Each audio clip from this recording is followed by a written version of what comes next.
Bienvenidos al ciclo de entrevistas de Mega Salud. En esta ocasión tenemos el placer de contar con la participación del doctor Enrique Sánchez Ortega. Él es director médico de SDEF, Escuela de Fisios. Es doctor en medicina y cirugía, egresado de la Universidad Complutense de Madrid. Bienvenido. Muy buenos días o buenas tardes. Buenas tardes desde Madrid, buenos días desde Argentina o desde México, me imagino.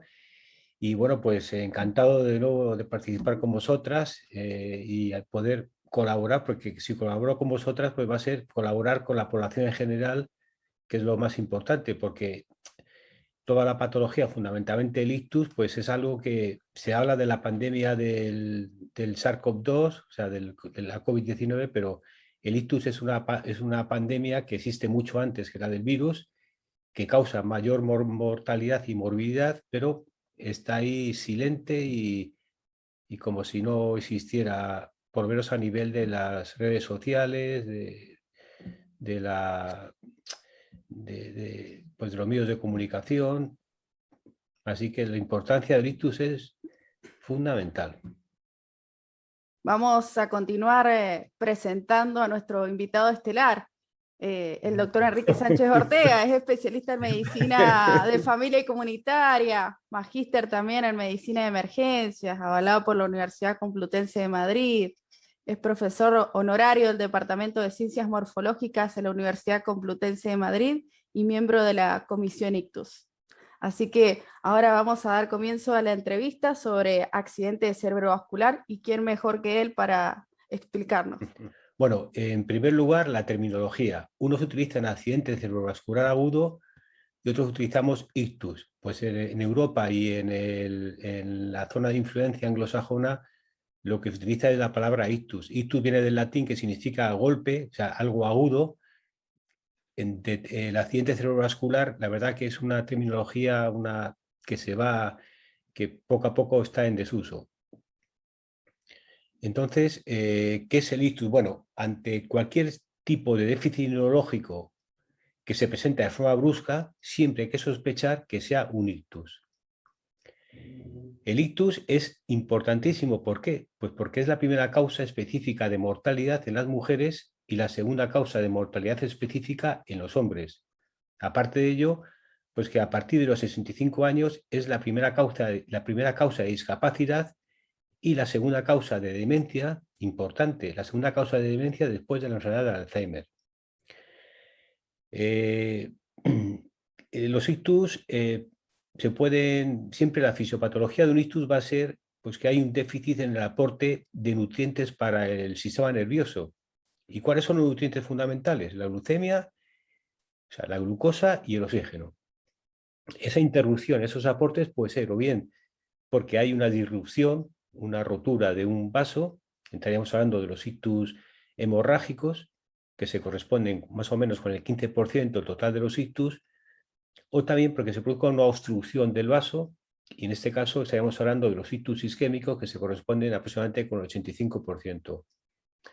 ¿Cuáles son las causas de los ictus isquémicos? En los cuales lo que se produce no es una extravasación sanguínea, sino una oclusión de un vaso. Bueno, lo primero sería la aterotrombosis. Ictus aterotrombóticos como consecuencia del depósito de placas de colesterol. Esta placa de colesterol se va a fragmentar y va a producir pues, la exposición de esa placa al torrente sanguíneo con la agregación plaquetaria y la formación de un trombo. Normalmente son ictus que afectan a grandes vasos. En segundo lugar, tenemos los ictus lacunares. Son ictus en los que se va a producir una afectación de vasos de pequeño calibre. Normalmente están situados en las zonas profundas, son las arterias perforantes. Y estos ictus, ya digo, en orden de frecuencia estarían situados en el segundo lugar y más frecuente en personas ancianas. En tercer lugar, tendríamos los ictus aterotrombóticos.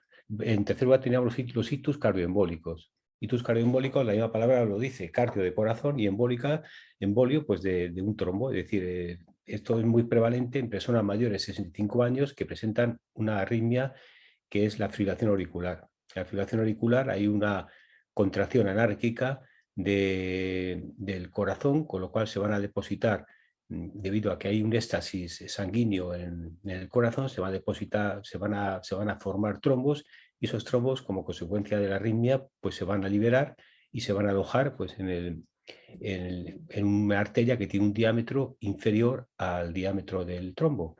Y se llaman, ya digo, los ictus cardioembólicos. En cuarto lugar están los ictus poco frecuentes. Ictus poco frecuentes, pues que aparecen fundamentalmente en personas con alteraciones de la coagulación, por ejemplo, el síndrome antifosfolípido,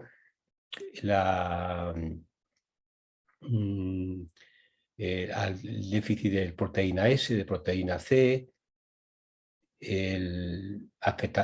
alteración de la titrombina. Bueno, estas situaciones sí que favorecen la presentación de estos ictus. Luego también pacientes que han tenido un infarto de miocardio reciente en los últimos 3 meses, los que tienen un foramen lobar permeable, que es una comunicación entre aurícula derecha y aurícula izquierda, personas con síndrome de apnea obstructiva del sueño, en general, alteraciones de insuficiencia cardíaca congestiva, miocardiopatías dilatadas. En esos casos también se van a producir ictus, pero son menos frecuentes y sobre todo van a aparecer en personas jóvenes, fundamentalmente cuando hay una alteración de la coagulación. En último lugar, dentro de los ictus isquémicos tendríamos aquellos de causa desconocida. Se ha desechado que sea aterotrombótica, lacunar, es decir, de pequeño vaso, cardioembólica, de causa poco frecuente, entonces nos quedamos con ese pool de ictus de causa desconocida, en los cuales normalmente lo que al final se encuentra es una fibrilación auricular de tipo paroxístico. Bien, y ahora pasamos a los ictus hemorrágicos. Los ictus hemorrágicos pueden ser intraparenquimatosos o bien hemorragias subaranoideas. Los intraparenquimatosos obedecen o bien a la ruptura de una arteria o también a la presencia de malformaciones arteriovenosas que se van a romper.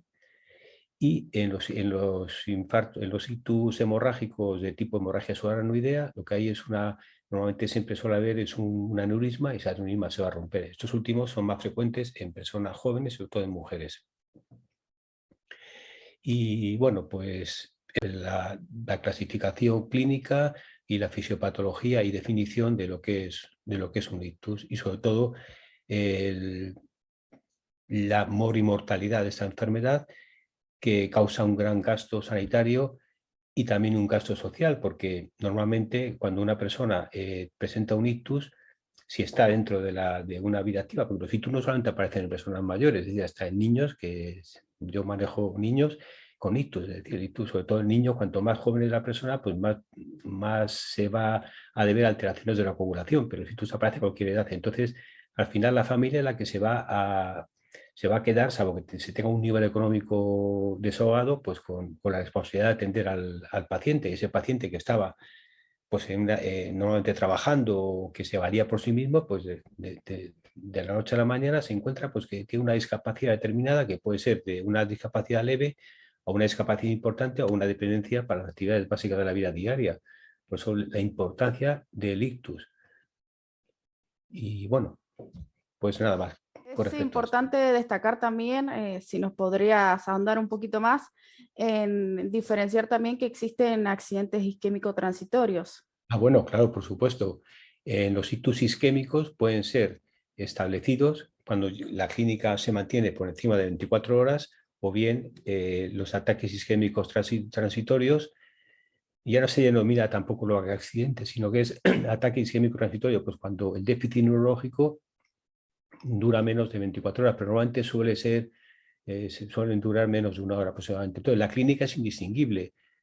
Lo único es que cuando se hace la prueba de neuroimagen, el TAC craneal simple, pues en el AIT, es el ataque isquémico transitorio, no existe ningún tipo de imagen patológica, mientras que en el caso del ictus, pues sí que hay una lesión de un vaso y, por tanto, pues una alteración de la imagen radiológica. Sí, sí. Los factores de riesgo son los idénticos para el AIT como para el ictus. Y que una persona tenga una AIT es muy importante, pues porque diríamos que es como un signo de alarma, pues que puede presentar un ictus o bien en los 3 primeros días posteriores al episodio de AIT, o bien en un futuro, porque está claro que hay Claro, algunas... entonces Sí. lo que te quería preguntar es esta relación del ataque isquémico transitorio, que es un factor de riesgo para un posterior Claro, claro, accidente claro. cerebrovascular. Efectivamente, ¿Cuáles son, sí, cuáles es un son los signo de demás alarma. factores de riesgo para... Mira, los factores de riesgo para el ictus son unos que son que no se pueden modificar, son inmodificables, que son, primero, la edad. La edad es el factor de riesgo más importante. De hecho, a partir de los 55 años, la probabilidad de presentar un ictus se duplica y a partir de los 80 años se triplica. El segundo factor que no se puede modificar es el sexo. Es más frecuente en los hombres que en las mujeres. En cambio, en las mujeres, el ictus se acompaña de mayor mortalidad y de mayor déficit neurológico. Y en cuanto a las razas, pues los afroamericanos y los hispanoamericanos son más proclives a presentar el ictus. ¿Por qué? Porque en ello la prevalencia de la diabetes, la hipertensión y la obesidad es más alta y la respuesta, o diríamos la resistencia frente al tratamiento farmacológico es menos efectiva. Eso serían los no modificables, edad, sexo y raza. Y los modificables, bueno, pues lo que sabemos todos, son los factores de riesgo cardiovascular, hipertensión, diabetes mellitus, tanto de tipo 1 como de tipo 2, la dislipemia, fundamentalmente la hipercolesterolemia o hipertrigliceridemia por encima de 150. ¿Qué factores más tenemos? El tabaquismo, el alcohol, lo que comentaba antes de factores cardiovasculares, pues entre los factores de riesgo, pues la fibrilación auricular no valvular, la estenosis mitral, la prótesis valvular mecánica y biológica, pero fundamentalmente la mecánica. El infarto de miocardio reciente, la insuficiencia cardíaca, la miocardiopatía dilatada. Eh, Más factores, digamos, como factores de riesgo emergentes, por ejemplo, la hiperhomocisteinemia, es decir, un aumento de ese aminoácido de la homocisteína en sangre, el síndrome de la apnea obstructiva del sueño, luego la genética, claro, porque si hay antecedentes familiares de ictus, pues hay mayor posibilidad, y de hecho se ha visto como en gemelos homocigóticos, en gemelos pues se ha visto cómo se va a producir en mayor frecuencia el ictus. Luego también alteraciones de la coagulación, decíamos las trombopatías, la mutación del factor 5 de Leiden, homocigótica o heterocigótica, el síndrome antifosfolípido, eh, la obesidad que no lo había comentado antes. Esos son factores de riesgo a tener muy en cuenta y que son muy prevalentes en la población en general. La hipertensión, por ejemplo, pues el 30-40% de la población es hipertensa. El problema de la hipertensión no es tenerla, es no conocerla. Y es que hay un porcentaje muy alto de personas pues, que como no se toma la atención y como la diabetes, la hipertensión, estos factores de riesgo cardiovascular es que son silentes. Es decir, la persona vive tan ricamente porque y claro, cuando le da el signo de alarma es cuando pues, que tiene un infarto de miocardio, un ictus o una angina inestable. Entonces, pues estos son los factores de riesgo y que siempre hay que controlarlos. Los factores de riesgo hay que controlarlos. Por ejemplo, la diabetes pues, se hace mediante la hemoglobina glicosilada, que la finalidad sería que no fuera por encima del 7%. En el colesterol, pues que el HDL no sea inferior a 40, que la LDL no sea superior a 70. La hipertensión, pues controlarla con cifras que en los diabéticos no debe ser superior a una sistólica de 13 y una diastólica de 8, y en los no diabéticos, es decir, la población en general, pues no debe ser superior a 14,9 de sistólica y a 8,5 de diastólica. La obesidad, pues dieta saludable, ejercicio, la medida de lo posible. El tabaquismo, pues no fumar. El alcohol, pues no tomar más de 2 unidades diarias de alcohol en las mujeres, en los hombres, y de 1 unidad en las mujeres. La obesidad, lo que implica el riesgo cardiovascular, tanto de infarto de miocardio como de ictus, es la obesidad abdominal, que no debe ser superior a 102 centímetros en los hombres y a 95 centímetros en las mujeres. Bueno, pues esto yo creo que son factores que conocemos todos. La cosa es estar diagnosticados del proceso y ser conscientes de los riesgos que implica y poner medidas Muy bien. al salvo. Bueno, Sería pues, importante también pudieras destacar cuáles son los signos de alarma que nos brinda claro, esta patología previo a un sí, episodio. claro, claro, porque esta patología es una patología que es una emergencia. Es decir, toda patología que es una emergencia es una patología tiempo dependiente, sea el ictus, sea el infarto de miocardio. Entonces, aunque hay unos tiempos que para el caso del ictus del cual estamos hablando, que se denomina ventana terapéutica, pues para la administración de un tratamiento son 4 horas y media, para la administración de otro tratamiento, que luego hablaremos, son hasta 24 horas, pero aunque haya un límite de 4 horas y media o de 24 horas, está claro que desde el minuto cero se están destruyendo neuronas. Entonces, cuanto antes se maneje de forma adecuada el caso, pues menos destrucción habrá y por tanto menos discapacidad en un futuro. Entonces, los signos de alarma, bueno, pues hay unos signos, diríamos que para el personal sanitario, para el personal que está en contacto con el paciente de forma habitual, que serían una alteración del nivel de conciencia. Bueno, lo primero que hay que decir es que todos estos signos tienen que ser de forma brusca, o sea, no nos vale que lleva 3 días medio dormida la persona o que lleva una semana con pues que tiene alteración del equilibrio, pues no. Eso puede ser un ictus, pero a nosotros nos interesa es el ictus en la fase inicial. Entonces tiene que ser todo de presentación brusca. Está la persona tan normal, tan tranquila, en su situación basal y de forma brusca tiene lo siguiente, o una alteración de nivel de conciencia. Normalmente sería una especie como de síndrome confusional agudo, pues que no sabe dónde se encuentra o que dice cosas que no se relacionan con la realidad. Una cefalea muy intensa. Puede tener antecedentes de cefalea, pero esta resulta que es diferente al resto. Esta es como nunca la he tenido, que es lo típico de la hemorragia subaracnoidea. Y también de los ictus, la cefalea puede ocurrir en los ictus hemorrágicos y los isquémicos. Normalmente en los hemorrágicos es la cefalea dramática, brusca, y dentro de ellos en la hemorragia subaracnoidea, y que se tiene que acompañar de náuseas y vómitos. O sea, primero alteración de nivel de conciencia, después cefalea intensa, brusca, como hemos dicho que todos los síntomas estos, y acompañada de náuseas y vómitos. En tercer lugar, alteración de la visión, una pérdida de la visión uni o binocular, es decir, de un ojo o de ambos ojos. Eso también nos está diciendo que ahí hay un ictus, más sospecha de ictus. Porque el ictus solo lo vas a confirmar cuando haces estudios de neuroimagen, empezando por el TAC y luego pues otras pruebas si hacen más falta. Después tenemos alteraciones del lenguaje.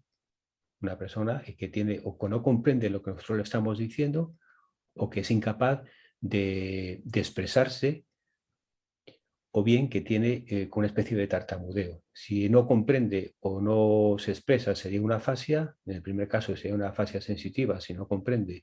Y en el caso de que no pueda emitir el lenguaje, sería una afasia motora.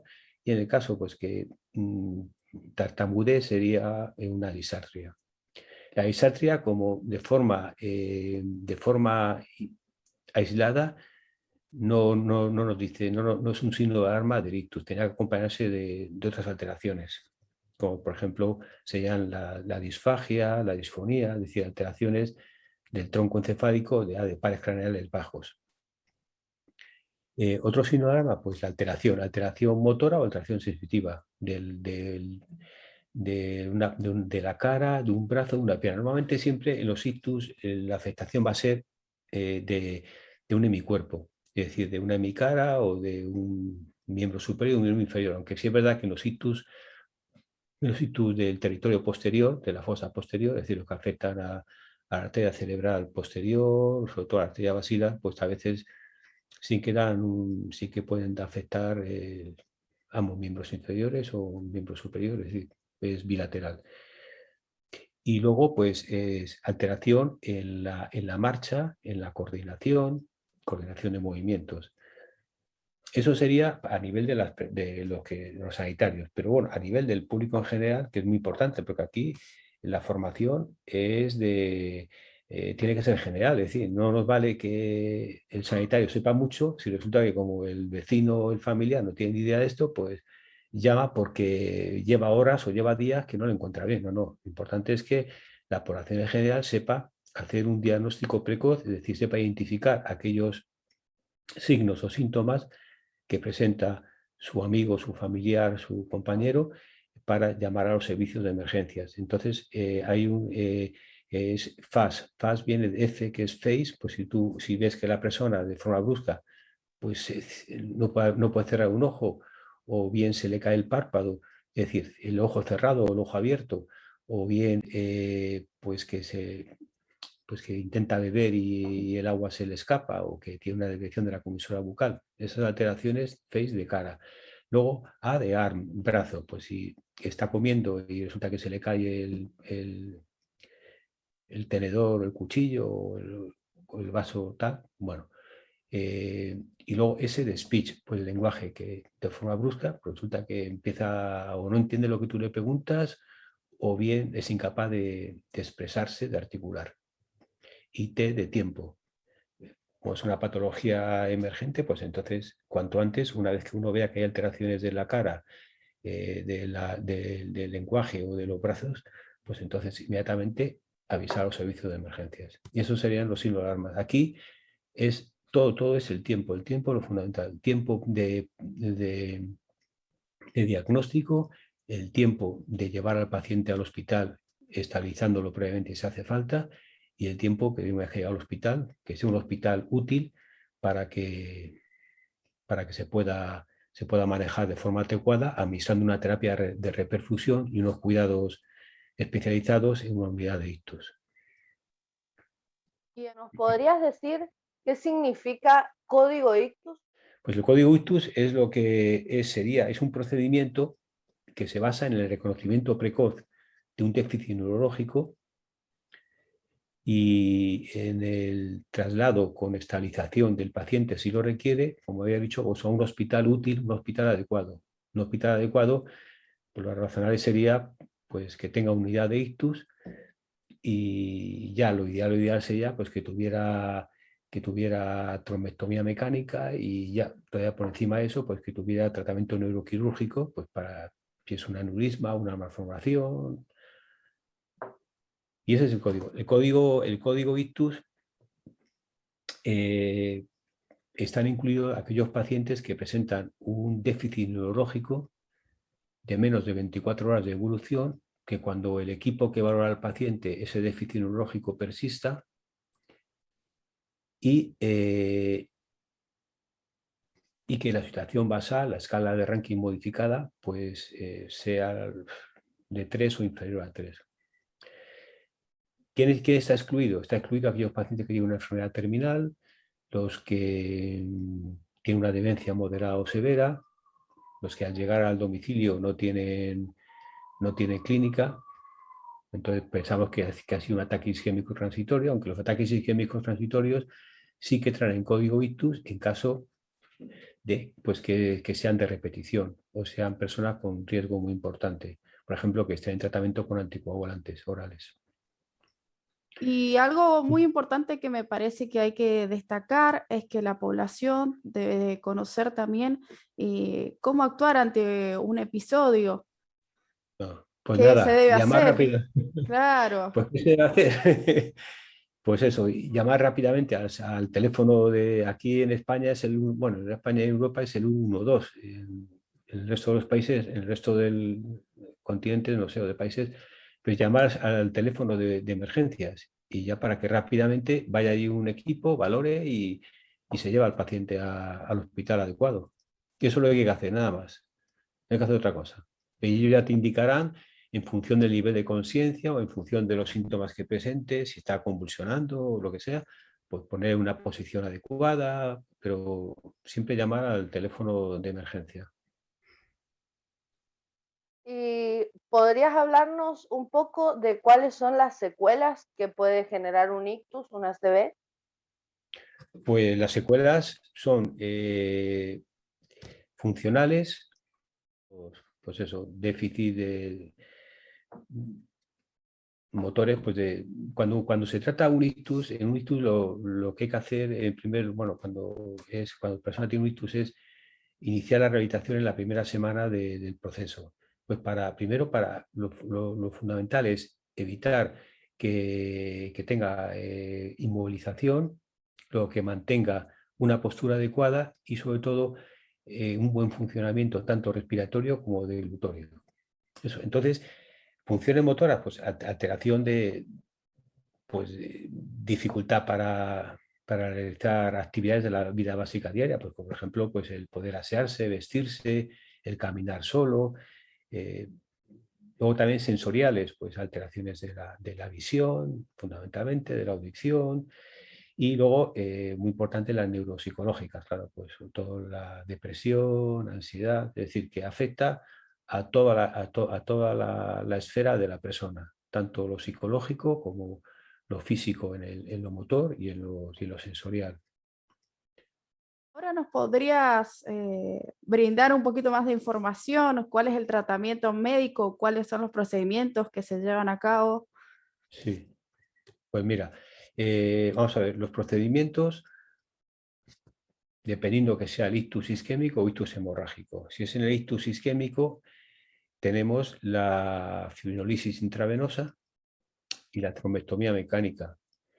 La fibrinosis intravenosa consiste en administrar un fármaco que la parálisis es fibrinolítico, o sea, lo que intentamos es destruir esa obstrucción que existe, bien por un trombo o bien por un émbolo. Y el fármaco se denomina alteplasa y tiene una ventana terapéutica de 4 horas y media, es decir, desde que se inician los síntomas hasta que se pueda administrar este fármaco no pueden transcurrir más de 4 horas y media, porque si no, pues el resultado no es beneficioso.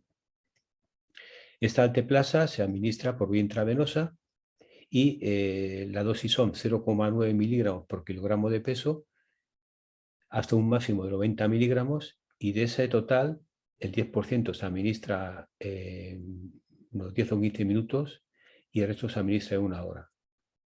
Para que este fármaco, al ser un fibrinolítico, pues claro, tiene una serie de contraindicaciones, entre ellas porque la persona esté con una hemorragia activa o que haya tenido una hemorragia en las últimas semanas o que tenga antecedentes de un ictus hemorrágico. Es decir, bueno, pero ese sería un tratamiento, pero resulta que la fibrinosis intravenosa solamente actúa sobre ictus isquémicos que afectan a vasos pequeños.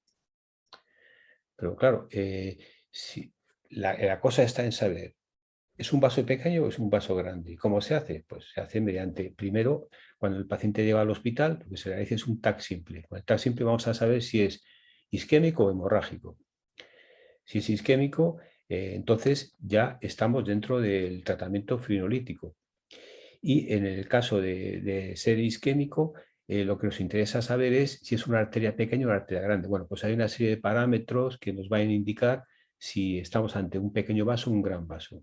El ictus isquémico siempre, si no hay ninguna contraindicación, hay que administrar la fibrinolisis intravenosa, siempre que esté dentro de la ventana terapéutica de esas 4 horas y media primeras. Y si aparte luego vemos que es un gran vaso, ya lo que hay que derivar es a realización de la trombectomía mecánica.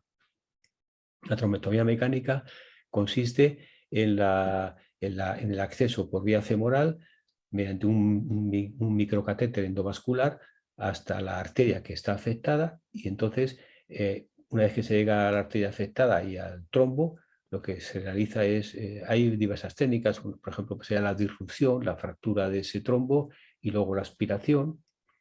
Y de esta forma, pues eso sería el tratamiento que se hace actualmente. Tanto uno como otro pues tienen sus indicaciones, tienen sus contraindicaciones, que ya eso ya es más complicado de explicar para el público en general.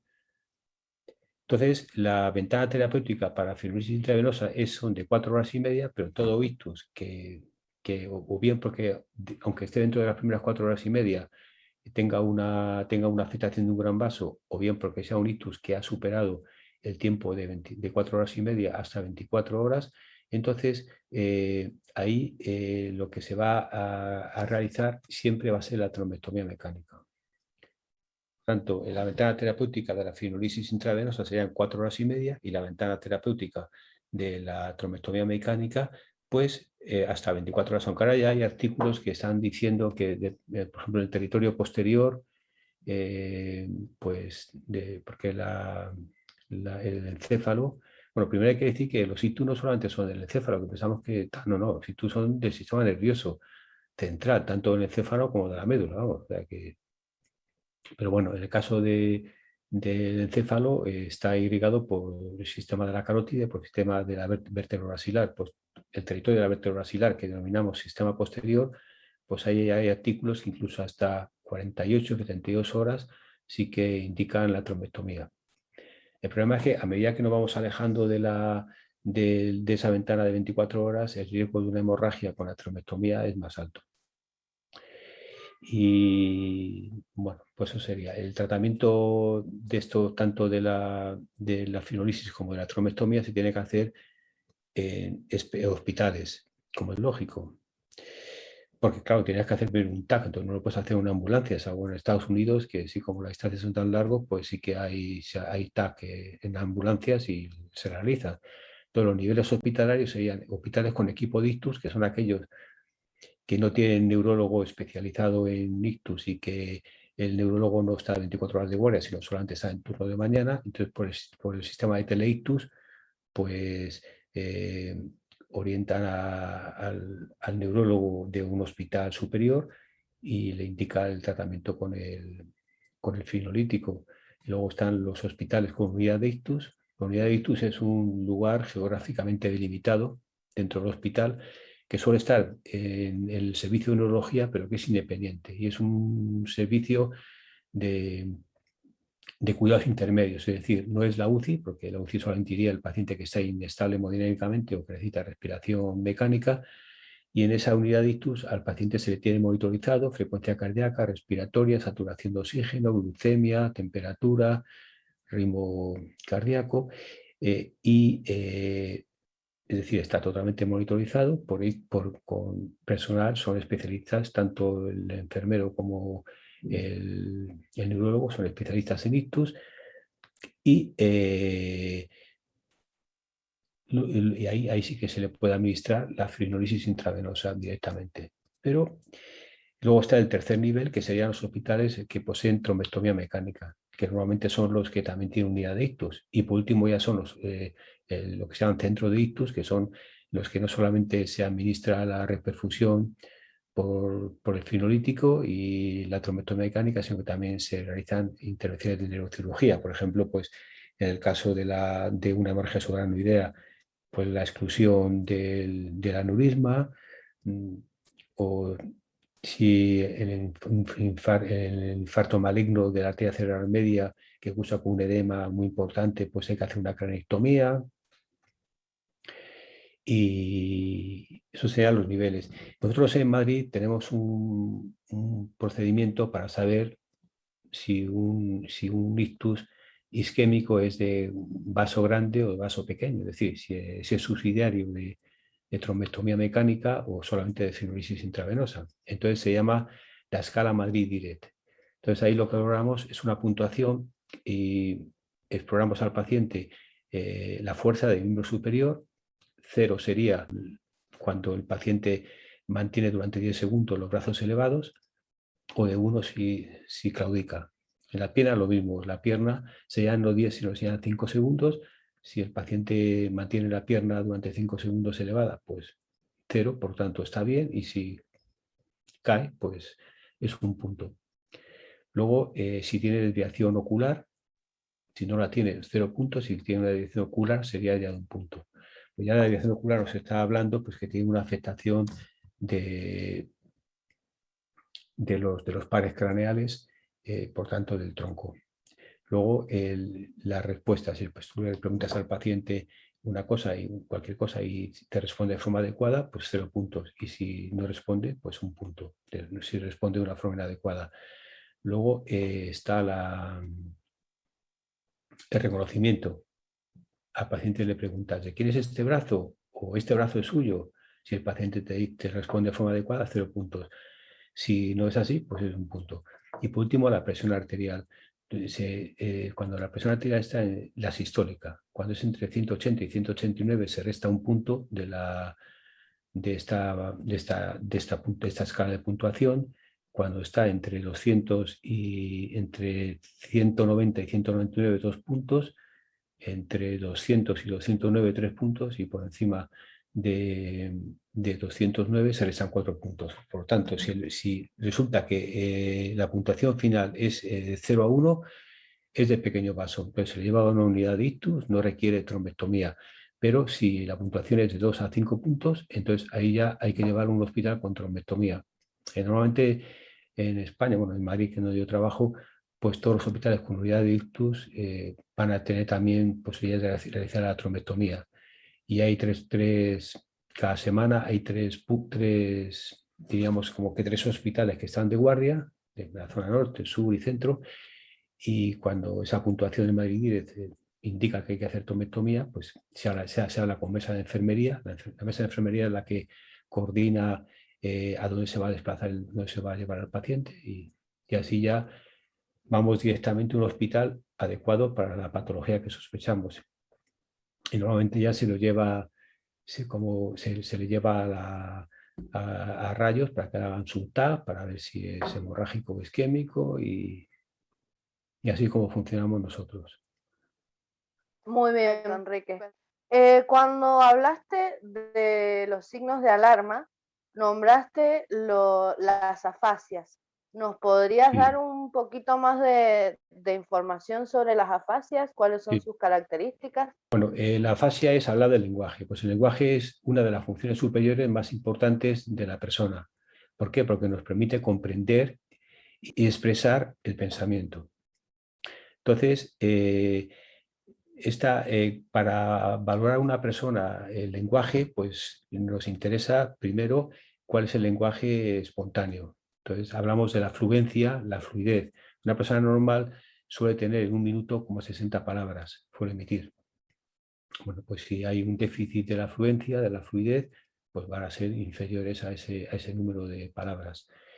Luego, de forma espontánea, que la persona pues utilice automatismos, es decir, palabras, frases hechas, porque es incapaz de expresar aquello que se le presenta delante de la vista, lo que se le ha preguntado. Neologismos, pues que utiliza palabras que se inventa él.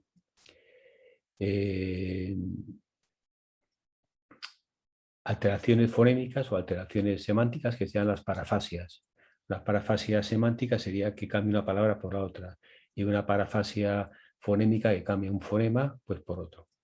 Bien. Luego, si comprende, si entiende o nomina. Es decir, si tú le preguntas una cosa y él te la responde. Esto es le presentas un bolígrafo. ¿Esto qué es? Dice, pues un bolígrafo. Bueno, un bolígrafo. Si tiene una afasia motora, pues no te va a decir, pero le dices, bueno, pues si es un bolígrafo, cierra los ojos. Si te cierra los ojos, pues es que el hombre entiende, lo que pasa que no puede emitir el lenguaje. Nominar, pues eso es comprender lo que le pregunta. Nominar, pues señale dónde está este bolígrafo, y lo señala. Y repetir, pues le haces una palabra y que la repita.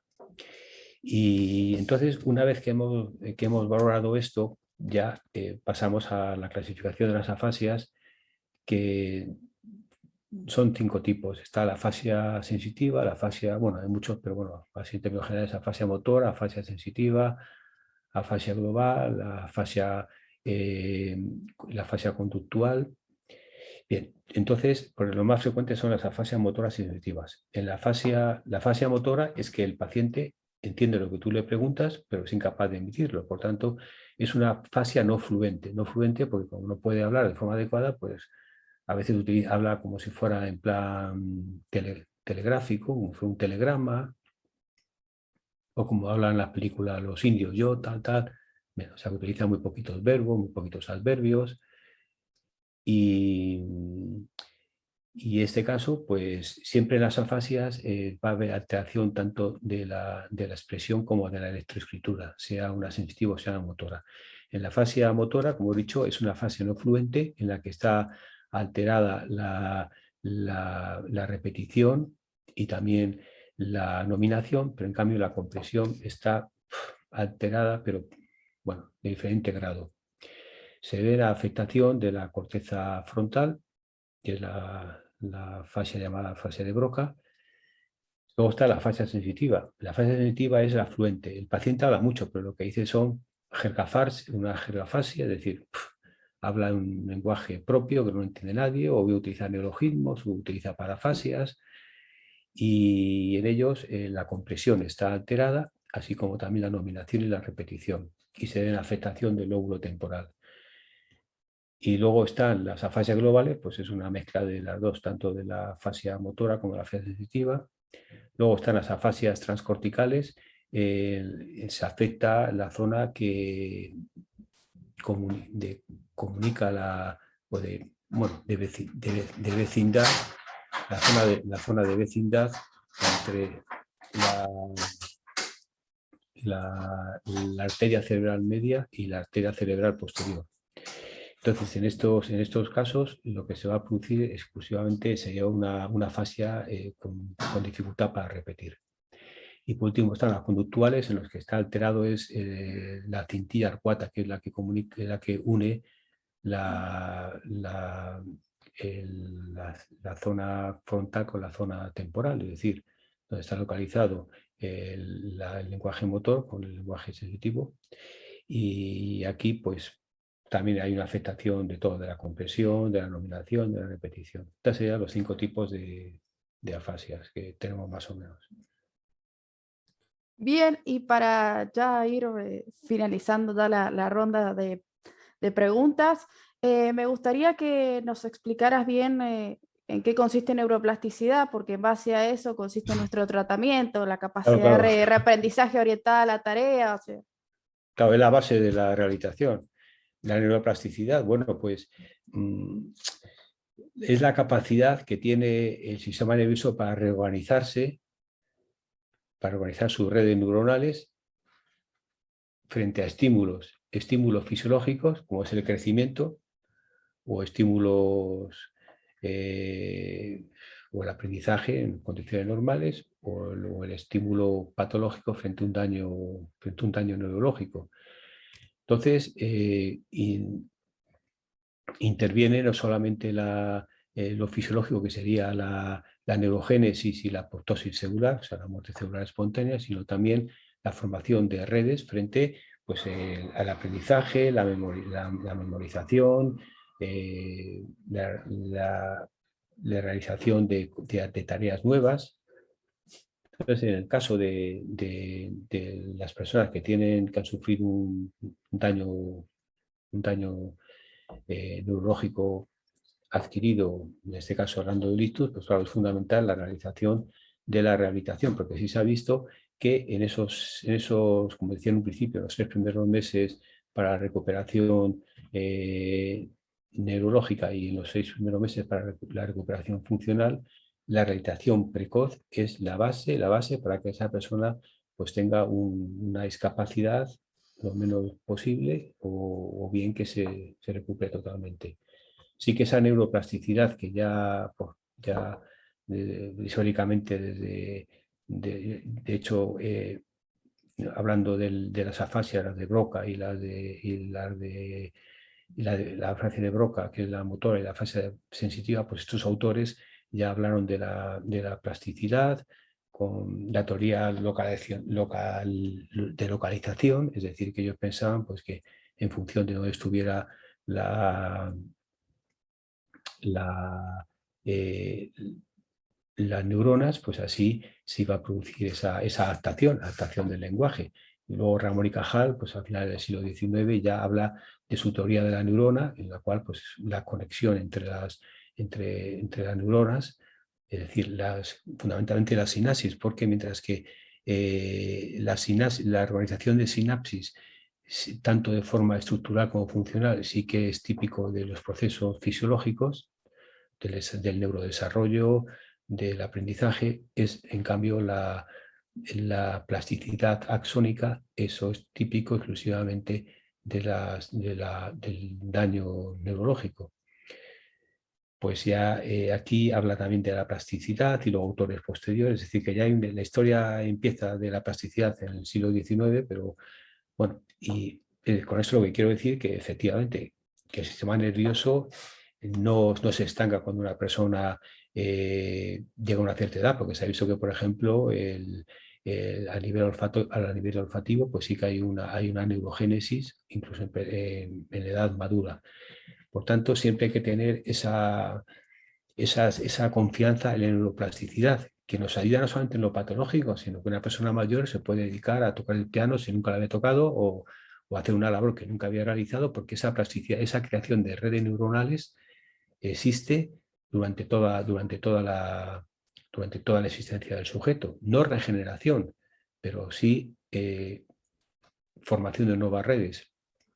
Es decir, regeneración me refiero que cuando una neurona muere, pues muere ya para siempre. Pero sí que se van a crear una serie de redes que van a intentar suplantar o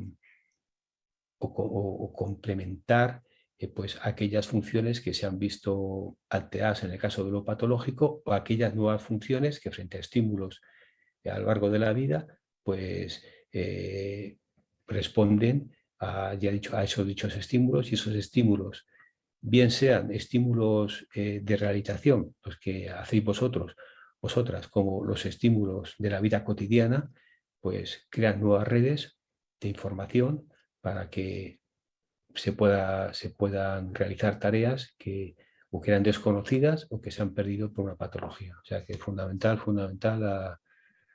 El ictus es un cómputo de especialistas, y cada uno tiene una función fundamental. El tiempo, lo primero, pero luego ya los diferentes, y cada uno en su momento, pues tiene que poner su granito de arena para que esa persona pues no dependa mucho del entorno y pueda reincorporarse en la medida de lo posible a la vida habitual, vida social. Ahora queríamos agradecer tu participación en este ciclo de entrevistas de Mega Salud. Es muy importante que nos hayas podido brindar tus conocimientos en base a accidente cerebrovascular, dando orientación no solamente para profesionales sanitarios, sino también para el público en general. Para mí, como siempre, es un placer trabajar con vosotras. Todo lo que sea divulgar es fundamental. Divulgar y formar, las dos cosas. También aprovechamos para dar difusión a escuelas de fisios, a plataforma digital que también tiene sedes en México y en España, la cual está conformada por sus directores, el director médico doctor Enrique Sánchez Ortega, como mencionamos anteriormente, y también codirector Juan Enrique Sánchez. Pronto va a retomar sus actividades en todas sus plataformas, va a volver con más proyectos todavía, así que pues, no duden en seguir a Escuela de Fisios en Instagram. También pueden enviarle algún correo electrónico si tienen alguna inquietud respecto a accidente cerebrovascular a escueladefisios@gmail.com. También pueden suscribirse a su canal de YouTube, Escuela de Fisios, y también en Facebook, Escuela de Fisios SDEF. Enrique, muchísimas gracias por tu explicación. La verdad que siempre muy claro los conceptos que nos brindas. Y siempre recuerden, Mega, cuida tu salud.